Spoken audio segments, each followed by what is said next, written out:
England నుంచి 1,00,000 కిలోల బంగారం భారీ భద్రత నడుమ ప్రత్యేక విమానంలో ఆర్బీఐ ఖజానాకు నిల్వ సర్దుబాట్లలో భాగంగానే భారత్కు ఈ స్థాయిలో తరలింపు.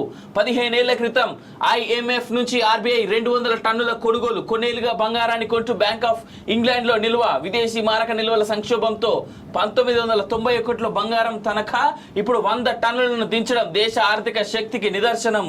ఆర్బీఐ ఇది భారతదేశం చాలా గర్వించాల్సినటువంటి అంశం.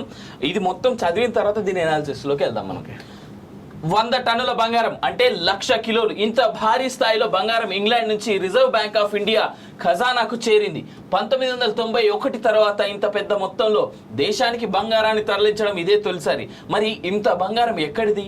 ఇలా చాలా దేశాల్లోని కేంద్ర బ్యాంకులు బ్యాంక్ ఆఫ్ ఇంగ్లాండ్లో తమ బంగారాన్ని నిల్వ చేసుకుంటాయి. భారత్ ఇదే చేసింది.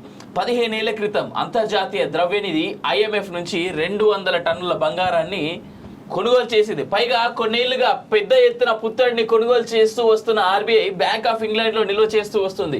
2024 మార్చి నాటికి ఆర్బీఐ వద్ద 822.1 టన్నుల బంగారం ఉంది. ఇందులో 413.8 టన్నులు ఇతర దేశాల్లో నిల్వ చేసి ఉంచింది. 2023లో 27.5 టన్నుల పసుడిని కొత్తగా నిల్వలో చేర్చింది. ఈ ఏడాది జనవరి ఏప్రిల్ వ్యవధిలోనే నిరుడు కంటే 1.5 రెట్లు అధిక బంగారాన్ని కొనుగోలు చేసింది. కాగా ఇంగ్లాండ్ నుంచి 100 టన్నుల బంగారాన్ని తరలించేందుకు ప్రత్యేకంగా కొన్ని నెలల పాటు కసరత్తు చేసింది. భారీ భద్రత నడుమ ప్రత్యేక విమానంలో భారత్కు తరలించారు. విదేశీ మారక నిల్వల పరంగా నెలకొన్న సంక్షోభం కారణంగా మన దేశం 1991లో ఆర్బీఐ పెద్ద ఎత్తున బంగారాన్ని తనఖా పెట్టాల్సి వచ్చింది. దీన్నే ఆర్బీఐ వర్గాలు గుర్తు చేస్తూ ఆర్థికంగా భారతదేశ సామర్థ్యం, విశ్వాసం ఏ స్థాయిలో ఉందనేది స్వదేశీ ఖజానాకు ఇంత పెద్ద ఎత్తున బంగారాన్ని చేర్చడమే చాటుతుందని వ్యాఖ్యానించింది. కొన్నేళ్ల క్రితం నుంచి ఆర్బీఐ బంగారాన్ని కొనడం మొదలుపెట్టింది. దీన్ని ఎక్కడ నిల్వ చేయాలనే దానిపై ఎప్పటికప్పుడు సమీక్షిస్తూ వచ్చింది. విదేశాల్లో నిల్వలు పెరిగిపోవడంతో సర్దుబాట్లలో భాగంగా కొన్ని నిల్వలను భారత్కు తరలించాలని నిర్ణయించాం అని ఆ వర్గాలు పేర్కొన్నాయి. ఎట్లా చూసుకున్నా కానీ భారతదేశానికి ఆ 1,00,000 కిలోల బంగారం ఏదైతే ఇవాళ మనం తెచ్చుకున్నామో అది చాలా పెద్ద మచ్చుతునకలాగా మనం చెప్పుకోవచ్చు.